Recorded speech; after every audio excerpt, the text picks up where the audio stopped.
자, 뒤에 있는 친구들도 다 자리에 앉으세요. 왔다 갔다 하지 마시고 자리에 앉으세요. 자리에. 의자에 앉아 계세요. 의자에.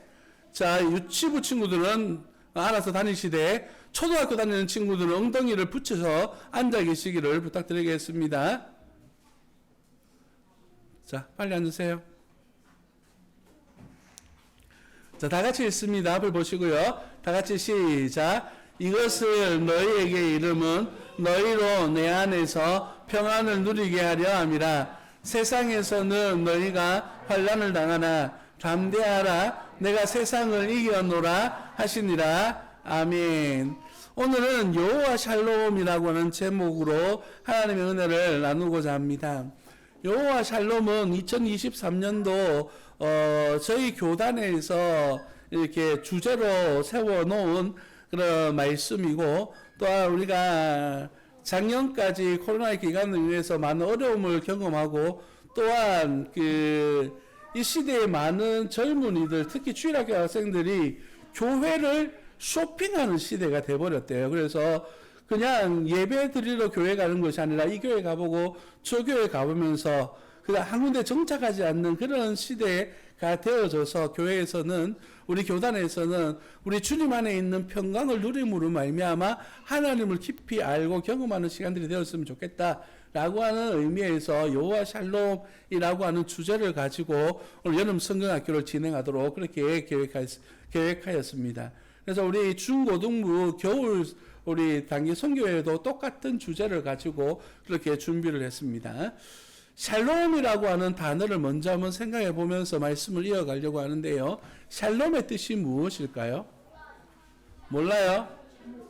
우리 개회 예배 드릴 때 이미 나누었었는데, 지난주 토요일 날 이 말씀 한번 했거든요. 성원님. 평안. 예, 맞습니다. 평안, 평화. 마음의 안정을 누리고 평화로운 마음을 누리는 것, 이런 것을 샬롬이라고 이야기를 해요. 그러면 우리가 샬롬을 누리지 못하는 순간들을 한번 생각해 볼까요? 여러분, 어떨 때 여러분 속에 샬롬, 평안이 없을까요? 언제? 여러분, 이 그림은 무슨 그림이죠? 낭떠러지 그림이에요. 자세히 보여. 이게 무슨 그림이에요? 롤러코스터라고 놀이동산에 가면 있는 게임하는 그 기구예요. 그죠? 목사님은 개인적으로 이거 못 타요. 한번 타고 쓰러질 뻔하고, 이거 한번 타고는 다 괴어낼 뻔하고 난 다음부터는 안 탑니다. 그리고 예전에 부산에 있는 데서 한번 어린이대공원에서 한번 탄 적이 있는데, 벨트가 요즘처럼 이렇게 내려오는 벨트가 아니고 안전벨트처럼 이렇게 생긴 벨트가 있는데요. 그 벨트가 헐렁헐렁한 거예요. 그래가지고 이게 타고 휙 도는데 몸이 쑥 날아가는 거예요. 그래가지고 다시는 나 이거 안 탑니다. 막 가슴이 벌렁거려가지고. 그래 동의하시는 분들 많잖아요.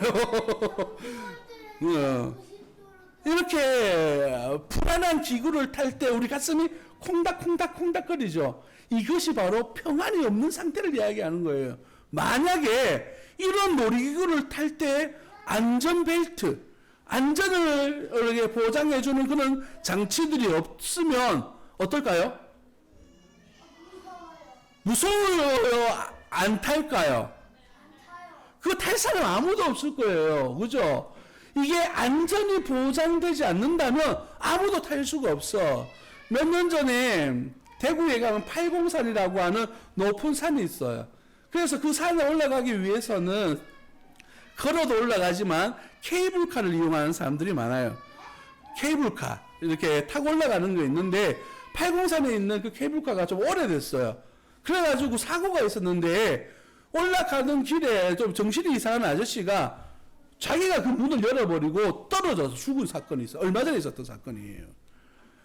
이게 만약에 이 케이블카가 안전하지 않다, 문이 열려있다, 언제든지 떨어질 수 있다 라고 하는 사실을 안다면 여러분 돈 주고 그거 타겠어요? 못 타겠죠. 우리가 살아가고 있는 삶 속에 이렇게 불안하고 평안, 샬롬이 없다면 우리는 살아가는 모든 일들 속에서 무엇 하나 안전한 느낌 받으며 살아갈 수가 없을 거예요. 오늘 여러분들과 함께 나누고자 하는 성경 이야기는 사사기에 나오는 기드온이라고 하는 사람의 이야기예요. 이 사사 시대에는 주로 농사를 지으면 주변에 있는 나라 가운데서 특히 미디안이라고 하는 나라가 그래요, 맞아요. 말 타고 와가지고요, 사람들을 죽이고 곡식들을 빼앗아가는 그러한 시대였어요. 그러니까 나는 농사 안 짓고 힘을 기르는 거예요. 무기를 만들고. 그래서 농사 지은 나라 탁 가서 빼앗아 오는 것이지. 우리 친구들 보니까 그런 친구들이 있어. 옆에 약한 친구들 동생이 먹는 거 있으면 이렇게 눈치 보다가 싹 뺏어가죠. 앞에 있는 중간에 앉아있는 여학생 딱 주로 그 집에 있는 남학생 동생 거 막 뺏어가고, 그죠? 아주 전문적으로 그렇게 하는 친구들이 있다고, 그죠? 막 나는 힘이 세니까 힘 없는 사람 거 막 빼앗아가고, 빼앗아가는 본인은 몰라. 그런데 빼앗기는 친구들은 어때요? 막 억울해가지고 눈물 막 흘리면서 제일 먼저 누굴 찾아요? 엄마를 찾죠. 엄마 제발요. 막 그때는 반말에 막 형 오빠 누나 이런 거 없어. 막 잡아요. 막 이러면서, 그죠? 평화가 막 깨어지는 거예요. 그런 것처럼 이 이스라엘 땅에도 추수 때만 되면 미디안 군대가 막 찾아와서 사람들을 죽이고 곡식들을 빼앗아 가니까 이스라엘 백성들은 어떻게 했을까요? 항상 불안하고 무서워서 떨고, 곡식을 거둘 때에도 안 빼앗기려고 어떻게 했을까요? 안 빼앗기려면 어떻게 해야 돼요? 기도했어요. 진짜 믿음이 좋아요. 기도도 했겠지만 기도하면서 뭐 했냐면 안 들키려고 숨겼어요. 오늘 본문 말씀에 오늘 기드온이라고 하는 사람은 안 들키기 위해서 곡식을 타작할 때 어디서 타작했냐면 포도주 틀 안에서 타작했어요. 이 그림은 바깥에서 안에 있는 기드온을 보여주기 위해서 이렇게 톤이 낮아 보이지만 실제적으로 포도주 틀은 커서 사람이 들어가면 밖에서 볼 수가 없어요. 안에 무엇이 있는지 알 수가 없어. 그 속에서 기드온은 타작을 했어요. 왜? 미디안 군대가 무서워서. 내가 혹시 거둔 거 빼앗길까봐, 아니면 내 생명이 위협을 당할까봐 무서워서 숨어서 곡식을 타작하면서 하나님 앞에 기도하는 거예요. 하나님, 이런 억울한 일, 이런 고통스러운 일은 없었으면 좋겠어요. 하나님 도와주세요라고 기도만 기도한 것이 아니라 이스라엘 백성 모두가 하나님, 이러한 불안해서 살기 싫어요. 이런 고통 속에서 살기 싫어요. 하나님 앞에 기도하기 시작했어요. 그랬더니만 하나님께서 천사를 보내주셨어요. 짠! 여기 천사예요. 갑자기 미리 나타나 있어가지고 착한 사람은 눈에 보였을 거고 착하지 않은 사람은 안 보였을 거예요. 그런데 천사가 나타나서 하나님의 말씀을 전해요. 그래, 너의 기도를 내가 들어줄게. 그 대신 기도는 너가 앞장서서 이스라엘 백성들을 이끌고 저 미디안 군대와 싸워서 이겨라! 라고 그렇게 말씀을 전했어요. 여러분, 기드온이 힘이 있고 기드온이 용기가 있었으면 저 포도주 틀 속에 숨어서 곡식 거두었을까요? 기드온은 무섭고 떨려서 겁이 너무 많이 나서 숨어 있었는데 하나님이 천사를 보내가지고 네가 한번 해봐 라고 이렇게 하나님이 떠미는 거예요. 여러분은 어떨 것 같아요? 어느 날 갑자기 하나님께서 쫙 나타나가지고 승찬아, 네가 이스라엘 백성들 이끌고 여기에 있는 애를 이끌고 베트남 갔다 와! 하나님 딱 명령했어. 갈 거야 안 갈 거야? 저 웃음의 의미를 알 수가 없습니다. 그 옆에 있는 동준이 니한테 하나님이 짠 나타났어. 그래가지고 동준아, 이번에 그 중고등학생들 데리고 베트남 네가 갔다 와. 딱 명령을 내렸어요. 갈 수 있겠어? 싹 다 데리고 가야지. 예. 용기를 낸다는 것이 결코 쉬운 일이 아니에요. 그래서 기도원이 이렇게 이야기해요. 하나님, 나는 갈 수 없어요. 하나님, 나 말고 다른 사람도 있잖아요. 용기 있고 능력 있는 사람도 많은데 왜 하필 나예요? 하나님, 다른 사람 보내세요. 라고 그렇게 이야기를 하는 거예요. 하나님 앞에 말씀을 전했어요. 그런데 어떻게 했을까요? 하나님께서 아니야, 너가 가야 돼. 너에게 힘을 줄게, 능력을 줄게. 하나님의 은혜가 이 기도원에게 넘치니까 용기가 생겼어요. 그래가지고 이스라엘 백성들이 섬기고 미디안 사람들이 섬겨왔던 아세라 신, 이것을 가가지고 그냥 빡 목사님이 경상도 사람이어가지고 이걸 뭐 어떻게 표현해야 될지 모르겠어요. 부숴요. 뭐라 하지 이걸? 부셨어요? 뭐가 표준말인지 모르겠습니다. 막 부숴붙습니다. 그리고 하나님께서 나와 함께 하신다라고 하는 용기를 얻기 시작한 거예요. 그래가지고 이 기드온의 별명이 생겼는데 아세라를 이긴 사람, 이런 뜻의 이름으로 별명을 부르기 시작해요. 그래서 이 기드온이 용기를 가지고 이스라엘 백성들을 모으기 시작했어요. 여러분, 우리 미디안과 싸워서 이깁시다. 우리 이렇게 고생해서 되겠습니까? 하나님이 우리를 도와주신대요. 여러분 함께 갑시다. 라고 하니까 많은 사람들이 용기를 얻어서 막 모여들기 시작했어요. 근데 하나님께서 야, 기도나 사람들이 너무 많아. 좀 줄여볼까? 두려운 사람들은 돌아가. 하니까 많은 사람들이 전쟁에 나왔다가 난 불안한데 돌아갔어요. 용기 있는 사람들만 남았어. 그리고 기도원에게 하나님 말씀해요. 그래도 좀 많은 것 같은데 물가로 한번 가볼까? 물가로 막 들어갔어요. 어떤 사람들은 목이 말라서 얼굴을 탁 대고 물을 마시는 사람도 있었고, 어떤 사람은 무릎을 꿇고 손으로 물을 마시면서 주변을 경계하는 사람들도 있었어요. 그래서 손으로 퍼먹는 사람 300명만 남고 나머지 막 얼굴을 받고 먹는 사람들은 집에 가라고 그랬어요.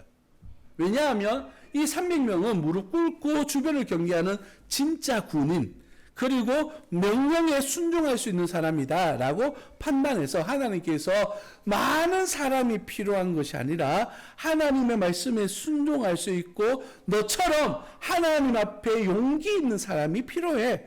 그래서 기도원이 300명의 용사들과 함께 미디안과의 전쟁을 일으키게 됐어요. 전쟁을 하게 됐어요. 여러분, 자, 전쟁하려고 하면 무엇이 좋고 무엇이 많아야 될까요? 무기지, 그죠? 전쟁하려면 무기가 최고예요. 저기서 누가 뭐 칼 들고 막 뛰어올 때 화살을 픽 쏴가지고 딱 죽여버리면 이기겠죠, 그죠? 누가 화살 픽 쏘고 있는데 여기서 미사일 한번 빵 쏴버리면 끝나는 거예요. 맞죠? 그죠? 그렇지. 그죠? 여러분은 그 게임 해봤는지 모르겠습니다만은 목사님 때는 그 스타크래프트라고 하는 게임을 한 적이 있어요. 이렇게 막 전쟁 막 하고 있는데 있잖아요. 막 시설도 짓고 드래곤 막 뽑아가지고 나갈락 하고 있는데 어느 날 갑자기 뻥 하더니만 다 없어. 알고 보면 테란이 딱 나타나가지고 이 핵폭탄을 딱 터뜨려가지고 있잖아요. 다 진지를 죄송합니다. 게임에 잘 모르시는군요. 그래가지고 한번 해보지도 못하고 열심히 뽑다가 전쟁에서 진 경험들이 많습니다. 무기가 최고인 거예요. 하나님께서 이스라엘 백성들에게 최고의 무기를 주셨어요. 뭘 주셨을까요? 아니에요. 이만한 항아리하고 이만한 횃불하고 두 개를 주신 거예요. 이걸로 전쟁해. 여러분, 항아리하고 횃불로 어떻게 전쟁을 하죠? 칼과 창으로 싸우는 군인하고 횃불 들고 항아리 들고 어떻게 싸워? 하나님께서 밤에 막 미디안 군대로 잠입해서 항아리를 깨뜨리고 횃불을 흔들면서 여호와의 전쟁이다 라고 소리치라 그랬어요. 그 밤에 하나님께서 미디안 사람들에게 꿈으로 나타나셨는데 갑자기 이스라엘 군대에서 이만한 바위가 굴러와가지고 미디안의 모든 사람들을 막 깔아뭉개는 꿈을 꾸게 하시는 거예요. 그래서 그 밤에 모두 모여가지고 그 기드온이 데리고 오는 군인들이 너무너무 세고 힘이 있어. 우리 다 죽이려는가 보다. 니도 그 꿈 꿨지? 나도 그 꿈 꿨는데 어떡하지? 막 불안에 떨고 있을 때 이스라엘 군대가 항아리를 깨뜨리고 나팔을 불면서 막 이렇게 전쟁을 하니까 사람들이 놀래가지고 자기들끼리 막 죽이기 시작한 거예요. 그래서 300명이 딱 들어가니까 이미 저거들끼리 싸우고 넘어지고 죽고 도망가고 미디안 군대가 싹 끝나버렸어. 여러분, 누가 전쟁한 거죠? 이스라엘 백성들이 전쟁했어요? 아니면 하나님이 도와주셨어요? 그렇죠. 하나님이 도와주셨어요. 아무리 우리가 잘 하려고, 우리가 잘 뭔가 해보려고 노력해도 하나님이 도와주시지 않으면 어쩔 수가 없는 거야. 우리가 불안하고, 우리가 힘들고, 우리가 아무 고통스럽다 할지라도 하나님께서 우리 마음속에 평안을 주시면서 우리가 하나님이 도와주신다 라고 하는 약속의 말씀을 붙들고 믿기만 하면 하나님께서 승리를 주신다 라고 하는 것이 바로 오늘 말씀이 우리에게 주시는 약속이에요.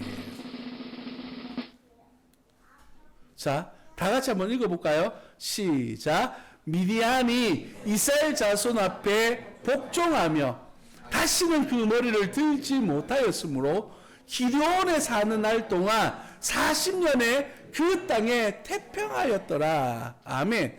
여기 태평이라고 하는 말이 평안하였더라 이 말이에요. 언제? 기드온이 살아있는 날에. 기드온만 이름만 들어도 미디안 사람들은 막 가슴에 벌렁벌렁거리는 거야. 그 사람들이 이제 평안이 없어지게 된 거지. 하나님께서 이 기드온과 300명의 용사에게 평안을 주시고 은혜를 주시고 도와주시니까 승리하도록 이끌어 주셨다라는 말씀이에요. 여러분, 말씀을 마치려고 하는데요. 여러분은 어때요? 여러분 혹시 불안할 때 없어요? 꼭 놀이동산에 가서 롤러코스터 탈 때만 불안한가요? 한번 물어보겠습니다. 중간고사가 다가오고 있습니다. 여러분 마음이 평안하십니까? 네! 오, 중간고사 다가오는데 마음이 평안하신 분 대단하십니다. 역시 공부 잘하는 친구는 달라. 그죠? 오, 여러분은 어때요? 중간고사가 다가오고 기말고사가 다가오고 여기에 있는 수능이 다가오는 모 친구 마음이 어떨까요? 항상 평안하고 좋죠? 하나님 앞에 기도하고 내 불안한 마음을 붙들어 달라고 기도하는 거예요. 하나님께서 여러분 마음속에 평안을 주시고 여러분을 이끌어 주시면 여러분의 방법이 아니라 하나님의 방법으로 하나님께서 승리를 이끌어 주실 줄 믿습니다. 이것이 바로 우리가 믿는 믿음이고 약속이라고 하는 것이에요. 여러분, 여호와 샬롬이라고 하는 것은 결국에는 내가 믿는 하나님께서 나를 도와주신다라고 하는 약속의 말씀이죠. 다시 한번 이 말씀 읽어볼까요? 시작. 이것을 너희에게 이름은 너희로 내 안에서 평안을 누리게 하려 함이라. 세상에서는 너희가 환난을 당하나 담대하라. 내가 세상을 이겼노라 하시니라. 아멘. 누가 세상을 이겼다고요? 내가 아는 우리 하나님, 우리 예수님을 이야기하는 거예요. 여러분, 우리는 세상에서 불안하고 우리가 세상에서 어려움이 있지만 우리 하나님이 이미 이기셨고 우리 예수님이 우리를 도와주시기 때문에 우리는 이 불안에서부터 벗어날 수 있는 비결을 이미 가지고 있는 거예요. 이런 예수님을 믿기만 하면, 이 예수님을 붙들기만 하면 우리에게 평안 주시겠다고 약속하신 것이죠. 그래서 저와 여러분들 가운데에 여호와 샬롬, 하나님의 평강이 함께 하시기를 예수님 이름으로 축복합니다. 기도하겠습니다.